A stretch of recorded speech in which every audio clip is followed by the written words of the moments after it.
tension because you're around each other so much and you're fighting and you're nitpicking, and definitely can relate to that. We have them locked down. I think so. I think they're in love. I think they're in love. Politics speaking. No, I really do think they're in love.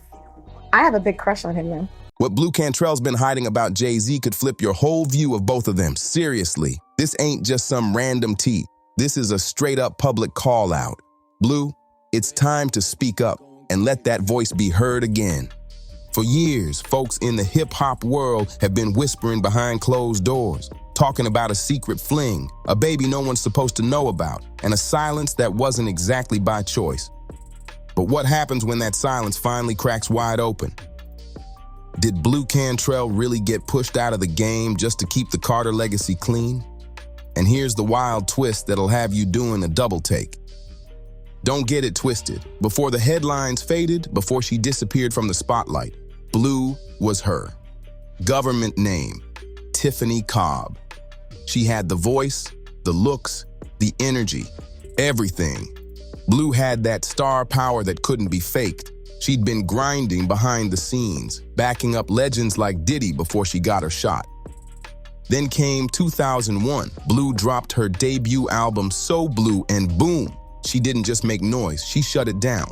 Her hit single, Hit 'em Up Style, Oops. The same person that robbed me for like $500 for a session ended up being in the studio while I was there with the president of the label. Was everywhere.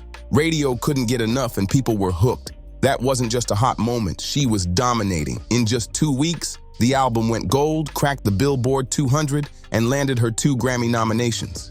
She was everywhere, hitting press runs, locking in major tour spots, and going toe-to-toe with R&B royalty like Ashanti, Mia, and Monica. Blu was climbing fast, looking like the next big thing. But just as she was about to level all the way up, everything shifted. And no, it wasn't bad music or weak sales. The drama ran way deeper. And guess whose name was all over it? Jay Z. Word from behind the scenes? Blu and Jay weren't just bumping into each other. They had real spark.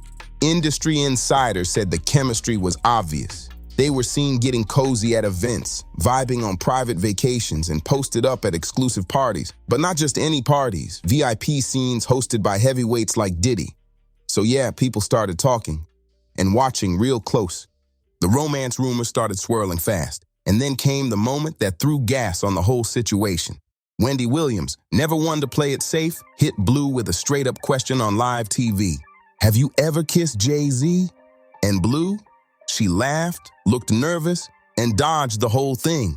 She didn't say yes, but she definitely didn't say no. No denial, no explanation. Just a slick little grin that said way more than words ever could. Can't answer that, she teased, and that was it. The spark that set the whole industry on fire. Instead of shutting down the rumors, Blu basically poured gasoline on them. And the timing couldn't have been messier. That was right when Beyonce was stepping into her solo glow. If the whispers were real, Jay Z was caught between 2 stars. One bold, wild, and unfiltered like Blu, and the other young, calculated, and stepping into legend status, Beyonce. Then came bombshell number 2. In that same Wendy Williams interview, Blu dropped something even heavier. She hinted that Jay Z didn't choose Beyonce for her talent, but because she was younger and easier to control. That hit hard. I said on the radio I didn't think it would last though. At the time, folks called it petty, but now it sounds more like a warning. Blu came off like someone who felt used, thrown aside, and forced to watch another woman live out the dream she believed was hers. And she didn't bite her tongue. She accused Beyonce of stealing her whole style, her entire vibe. Then everything fell apart. Bookings dried up. Her label, Arista, quietly dropped her. No headlines, no beef, just silence. Her music disappeared from radio, and her name faded from the scene. 1 minute she was on fire. The next she was gone. Was it just bad luck, or did someone powerful make her vanish? Jaguar Wright doesn't think it's a coincidence. She's been vocal about the shady side of the industry and said flat out, I said on the radio that I didn't think it would last though. What, me and him? Yeah. Why? Because you're about 25. Why, he needs somebody younger than that? At the end of the day, yeah. Why did you say that? Because I think at the end of the day, a younger, less savvy to the ways of the world broad. Somebody a little bit more naive. You said it, not me. Blu didn't disappear by accident. According to her, Jay Z and Beyoncé blacklisted Blu and even naming their daughter Blue Ivy. That wasn't random. It was personal. It was symbolic, Jaguar said. Jay Z worked real hard to erase you and me. By the time Blu tried to bounce back in 2013, the industry had already locked her out. She teased a third album, called herself a free agent, but nothing came. No songs, no visuals, no heat. Just silence. Then 2014 hit and everything spiraled. Blu was found barefoot in Santa Monica, screaming that someone was trying to poison her with gas. She was taken in for a psych evaluation and the media pounced, framing her as unstable, like she'd just snapped overnight. Suddenly, her name wasn't tied to talent anymore. It was linked to scandal. But here's the question. Was that really a breakdown, or was Blu running from something darker? Some say she was never supposed to come back. And then there's the rumor that just won't die, that Blu Cantrell is the real mother of Blue Ivy Carter. Sounds wild, right? Like some internet-made story until you start piecing things together. Blu vanished right around 2004, right after her second album. And it wasn't a slow fade. It was complete silence. No music, no press, no appearances, like she got wiped out. Then out of nowhere, boom. In 2012, Beyoncé announces the birth of a baby girl named Blue Ivy. Coincidence or something way deeper? Around that same time, Blu Cantrell had already vanished from the music scene. Fans started connecting dots. That name, Blu, wasn't exactly subtle. Why would Jay Z and Beyoncé name their kid after a color? Unless it meant something. Some folks chalked it up to Jay Z's supposed love for the color blue, but others weren't buying that. They believed it was personal, a hidden tribute to Blu Cantrell. And that's where things got dark. A growing number of fans believed Blu didn't just fade away, she was silenced. Whispers started about her, either giving up a child or being pressured to end a pregnancy. And then came that moment, Beyoncé's 2011 interview with Australia's Sunday Night. She showed up glowing in a tight dress, showing off her bump. But when she sat down and leaned forward, boom, the belly folded, literally bent in a way that had the internet in shock. It didn't look right. Theories flew. Was it a prosthetic? Was a surrogate carrying the baby? Put the pieces together, Blu Cantrell's vanishing act, the strange pregnancy buzz, and the name Blue Ivy. Suddenly it doesn't seem so random. It feels intentional. The whole story just feels too tidy, like someone worked overtime to clean up a messy truth. If Beyoncé really used a surrogate, then who's the real mother? Some believe Blu didn't just disappear. She was forced to carry that baby and stay silent. Jaguar Wright, known for exposing the music industry's darkest secrets, didn't hold back. She flat out accused Jay Z and Beyoncé of wiping Blu from the game, using their power to control the narrative, shut people down, and rewrite history on their own terms. Even the name Blue Ivy, Jaguar said that was no accident. It was intentional.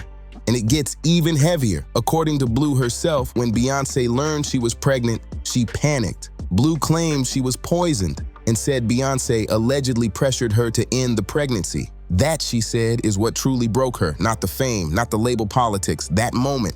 Now fans look back at Blu's 2014 breakdown, running barefoot through Santa Monica, screaming about being poisoned, and see it differently. They compare her to others who were labeled crazy after speaking out. Britney Spears, Martin Lawrence, Kanye West, and now maybe Blu Cantrell was just another name added to that list. It's the same playbook every single time someone becomes a threat in the industry. First, ruin their name, then erase them completely. That's what makes the Blue Ivy theory hard to ignore.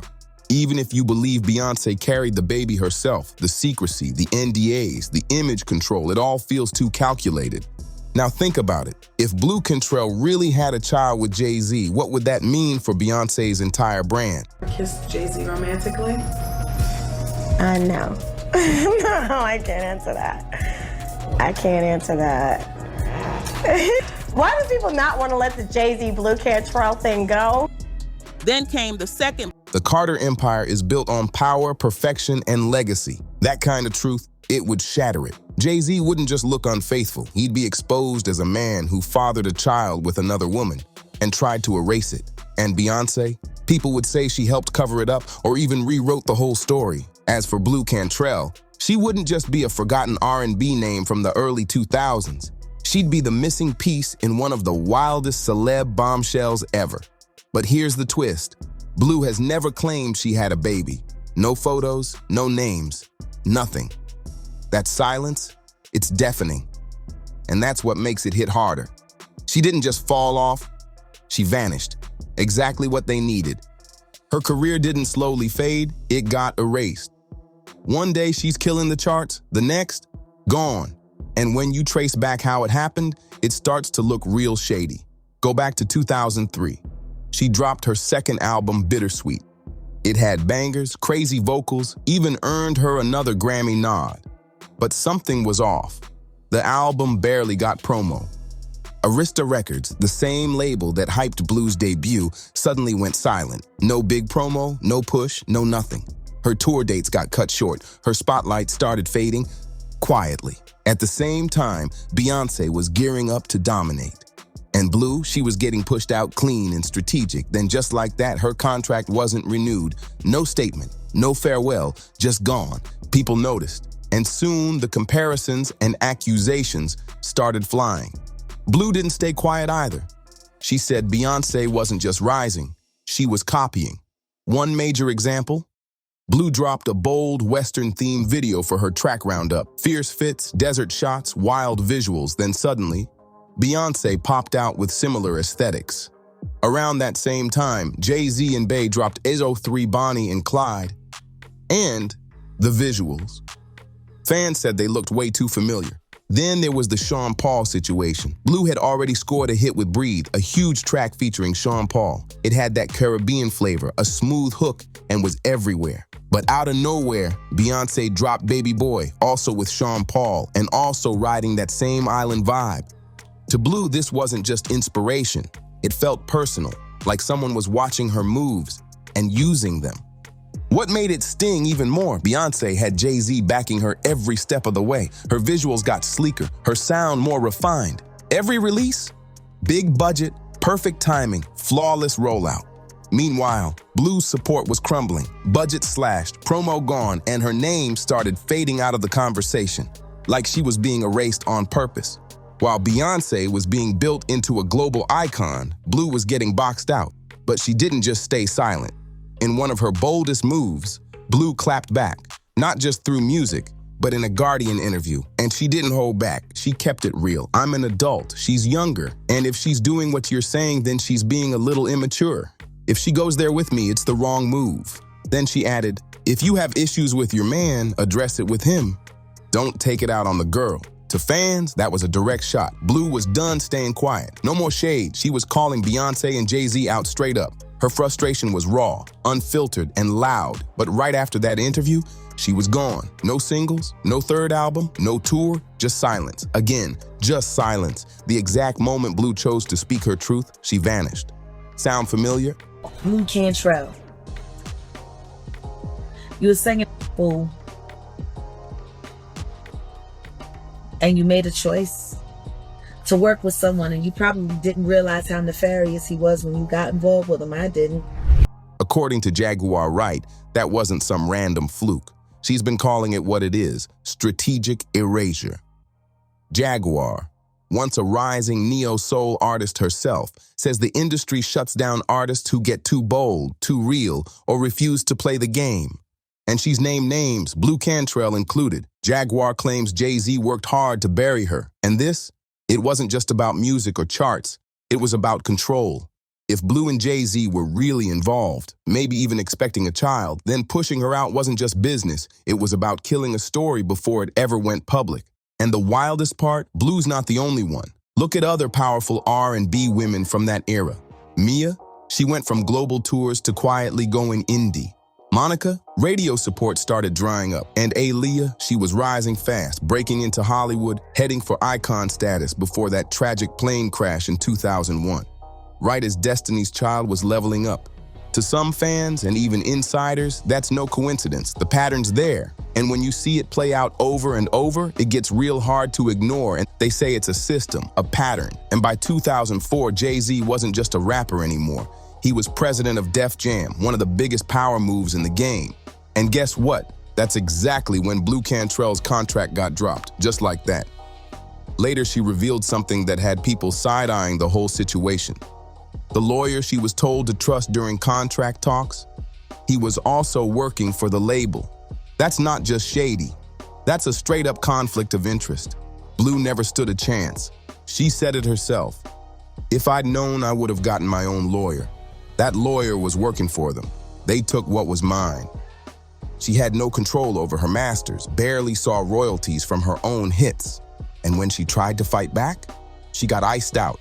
No support, no stage, nothing. Then came the breaking point, her 2014 mental health episode. By then, Blu had already been gone from the spotlight for years. No third album, no shows, barely any interviews. Fans who once watched her light up the charts were left wondering what really happened to Blu. And just when it seemed like she might be making a comeback, her name popped back up, but not for music. The headlines hit hard. Blu Cantrell was seen barefoot running through the streets of Santa Monica at 2 a.m., screaming that someone was trying to poison her with gas. Police showed up, detained her, and took her in for a psych evaluation. Just like that, Blu went from R&B chart topper to tabloid punchline. The media dragged her, unstable, washed up, lost it. That's all they wanted to see. But to some fans, it felt way too familiar, like we'd seen this play out before. And we had. Back in 1996, Martin Lawrence was found walking into traffic in LA, yelling that people were trying to kill him. Same kind of chaos, same kind of labels. Then in 2016, Kanye West was hospitalized after calling out Beyonce, Jay Z, and industry elites on stage. And of course, Britney Spears, whose breakdown came after years of control and pressure. Every time a celeb starts speaking out, boom, they're branded crazy. That's the pattern. Suddenly the headlines shift. They're unstable. They've lost it. Public sympathy turns off, and the truth gets buried. Blu's story followed the exact same script. But here's the twist. She didn't stay quiet. She eventually spoke up, and what she revealed flipped the whole 2014 incident on its head. According to Blu, that night wasn't just some mental breakdown. It was the result of deep trauma she had never been allowed to talk about. Blu said what happened to her wasn't just neglect, it was straight-up erasure. And worse, betrayal. The very people who promised to protect her career were the ones who flipped on her. That lawyer she was told to trust during her Arista Records deal, according to Blu, he wasn't working for her. He was secretly tied to the label the whole time. But it goes even deeper. Blu claims that same lawyer later ended up representing Jay Z's circle. She laid it out clearly. That lawyer ended up representing them. Conflict of interest? No doubt. Blu said they were all in on it, working together to snatch everything she had. She says she was set up, misled, and thrown out. But the wildest part, that infamous 2014 night, Blu claims someone actually tried to poison her with gas. She insists it wasn't a breakdown. It was her trying to escape something dark. And while these claims are hard to prove, it's what comes next that makes people uneasy. Blu's not alone. Other artists have told similar stories after crossing paths with the same circle. Take Tiara Mari, once hyped as the next big thing under Jay Z's Rockefeller. Then, out of nowhere, she vanished. Word inside the industry? Beyonce allegedly found out Tiara was getting too close to Jay. And just like that, everything shut down. One blind item even claimed Beyonce sent a message to major label execs. No deals for Tiara. And if anyone tried to break that rule, they allegedly got warned, personally. Then there's Kathy White, another woman linked to Jay Z. Rumor was she was pregnant and ready to go public. But before she could expose anything, she was gone. Kathy was found dead. No deep dive, no real investigation, just a quiet case closed. But as time passed, the whispers only grew louder, and they weren't just aimed at Jay Z. Some folks started looking at Beyonce too. The theory? Kathy was silenced before she could speak. With that in mind, Blu Cantrell's 2014 breakdown starts to feel less like a meltdown and more like a cry for help from someone who'd been cornered, ignored, and betrayed. At that point, Blu had nothing left. No label, no legal backup, no media voice. She was labeled unstable, dismissed by the press, and erased by the industry. No one stepped in. No one questioned it. The machine just kept moving. And Blu wasn't the only one. As Beyonce's fame exploded, other R&B women who once dominated the charts started vanishing, not slowly, but completely. No farewell album, no goodbye tour, just silence. And when you line up all their stories, that coincidence hits way different. Take Mia. She was everywhere in the late 90s and early 2000s. Awards, chart-topping hits, iconic videos. She even had Grammy-winning features and appeared on some of Jay Z's biggest tracks. Mia was a real force, but the moment Beyonce stepped out from Destiny's Child and launched her solo career, Mia's spotlight started fading, fast. Suddenly, she was pushed to the indie scene. Label support disappeared. Distribution got messy. She was left to rebuild everything from scratch on her own. Years later, Mia came clean. She said she felt blackballed. The industry turned cold and she had to fight her way back up from the bottom. And then there's Aaliyah. Before Beyonce fully stepped into the spotlight, Aaliyah was already sitting on the throne, queen of R&B and pop. She had the voice, the look, the crossover appeal. Movies, red carpets, a new album on the way. She was on her way to icon status. But in 2001, everything stopped. Aaliyah died in a tragic plane crash, right as Destiny's Child was about to enter its final era and Beyonce was being positioned for solo superstardom. Fans still look back and question that moment, not always from a conspiracy angle, but from the cultural shift it created. The timing, the vacuum left behind, it all felt too clean. After Aaliyah passed, she was the last real artist standing in Beyonce's lane, and once she was gone, the whole game changed. Suddenly, there was no one left at Bey's level, not in sound, not in presence, not in power. The lane was wide open, and that takes us right back to Blu Cantrell. Because what if Blu's story wasn't just some random fall off? What if it was the start of something deeper? What if she was the warning shot, a test run, a woman with talent, label backing, a growing fan base, and then boom, everything gone? The music industry's pulled shady moves before, and it's clear it'll do it again. But now, the cracks are showing. The truth is slipping through, slow but steady. From whistleblowers like Jaguar Wright to old interviews Blu tried to give but got buried. From loyal fans who never stopped asking questions. From contracts and paperwork that don't stay buried forever. Because if Blu Cantrell really was erased, then who's next? If this story had you thinking twice, don't forget to like, subscribe, and drop a comment below. We want to hear your thoughts. And hit that share button. Someone you know needs to see this. We've got more coming, so stay locked in, and we'll see you in the next video.